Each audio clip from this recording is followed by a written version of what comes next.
इस वक्त समाअत में जारी है। ताज़ा तरीन अपडेट्स लेते हैं अफजल जावेद वहां पर मौजूद है। अफजल बताएगा समाअत की ताज़ा तरीन सूरत हाल क्या है?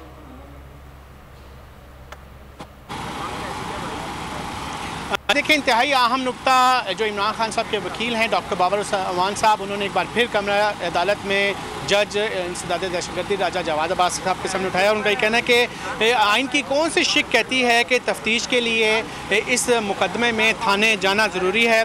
मुलजिम पुलिस के सामने अगर इतराफ़ जुर्म भी कर ले तो इसकी कोई कानूनी हैसियत नहीं होती। साथ साथ फिर ये शामिल तफ्तीश करने के लिए पेश होने की बार बार क्यों शराइत कर रहे हैं और बार बार क्यों इमरान खान को JIT के सामने पेश होने की तलबी का जो है वो नोटिस जो है वो जारी किया जा रहा है। साथ साथ बाबर वन का ये भी कहना है कि ये कहते हैं कि अगर आपको ये वीडियो पसंद आए तो लाइक पर क्लिक करें।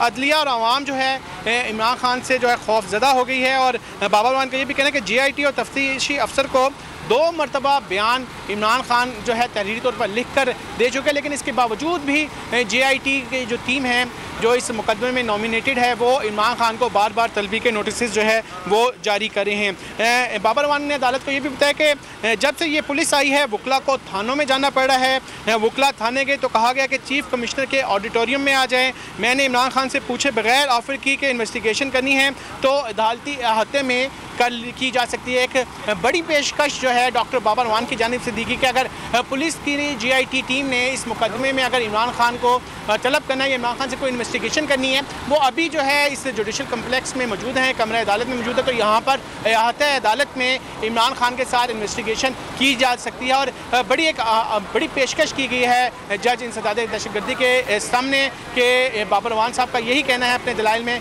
कि अगर JIT या इस्लामाबाद पुलिस ने इस मुकदमे में कोई भी तफ्तीश या इन्वेस्टिगेशन या कुछ क्वेश्चंस करने हैं तो यहाँ कमरे अदालत में किए जा सकते हैं। इस मौके पर जो स्पेशल प्रोसिक्यूटर है रिजवान अब्बासी जो हुकूमत को यहाँ पे रिप्रेजेंट कर रहे हैं, उनका कहना है कि हम अभी मुलजिम ने ज्वाइन करने की बात कर रहे हैं, यानी कि मुलजिम को शामिल तफ्तीश करने की बात कर रहे हैं। JIT या तफ्तीशी अफसर नहीं तय करना है कि तफ्तीश करने का कौन सा तरीक़ाकार होगा। और साथ साथ उनका ये भी कहना था कि अभी अदालत जो है हमें इस हवाले से इजाज़त दे कि हम मुलज़म से जो है वो तफ्तीश कर सकें। जिस पर जो जज इंसदाद दहशतगर्दी के राजा जवाद अब्बास उनका ये कहना था कि रिजवान अब्बासी साहब, हुकूमत आपके 2 हफ्ते बाद क्यों हमेशा लाई जाती है? क्या हुकूमत पहले से सोच रही होती है कि आपको इन केसेस में लाना है? जिस पर रिजवान अब्बासी ने मुस्कुराते हुए जवाब दिया कि मुझे जैसा कहा गया है मैं वैसे ही अदालत में पेश हो गया हूँ। लेकिन अब तक की जो प्रोसीडिंग में एक अहम जो डेवलपमेंट हमें नज़र आ रही है वो यही है कि डॉक्टर बाबर वन साहब की जानिब से ये पेशकश की गई है कमरा अदालत के सामने कि अगर JIT ने कोई इन्वेस्टिगेशन करनी है, कोई क्वेश्चन करने हैं, कोई पूछ-गुछ करनी है तो अहाते अदालत में इमरान खान साहब से की जा सकती है, जो कि इस वक्त कमरा अदालत में मौजूद हैं। जी ठीक है, जो सवालात पूछने हैं वो डायरेक्टली इमरान खान से पूछे जा सकते हैं जो इस वक्त कमरा अदालत में मौजूद है। अफजल जावेद साथ ही रहिएगा। बोल किसी के भी दबाव में आकर अपने फैमिली मेंबर्स को अलहदा नहीं करेगा। बोल हमेशा आवाम की आवाज बनता रहेगा और आवाम के मसाइल दिखाता रहेगा। बोल की आवाम से खुसूसी दुआओं और साथ देने की अपील। सबसे ज्यादा व्यूज, सबसे ज्यादा रील्स और सबसे ज्यादा रेटिंग के साथ बोल अब भी नंबर 1 पोजीशन पर बरकरार।